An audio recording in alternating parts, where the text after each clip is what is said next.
में अरे oh my God आपने काटी रात भोजपुरी गाना बना। Rise and fall reality show के अंदर से सबसे पहले बाहर होने वाली लड़की ने इंटरव्यू दिया है पवन सिंह को लेकर। बहुत सारे चर्चाएं हुई है। नूर घर से बाहर होने के बाद एक इंटरव्यू देती है जिसमें बताती है कि हम सबको पता नहीं था कि इतना बड़ा स्टार हम सबके साथ रह रहा है। सच बोले तो जब वो बताने लगे कि मैंने आई नहीं गाना किया है, लॉलीपॉप मेरा ही है, तब जाके थोड़ा सा आइडिया लगा कि हाँ इनका गाना हो सकता है।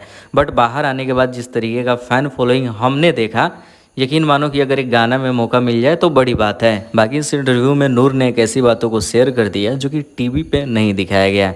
नूर बताती है कि जब हम घर से बेघर हो रहे थे, मतलब बाहर निकल रहे थे, सभी कोई मिलने आए, उस वक्त पवन सिंह ने माफ़ी वाफ़ी मांगा कि हमें वोट नहीं करना चाहिए, जो भी है खेल तो खेल होगा ही।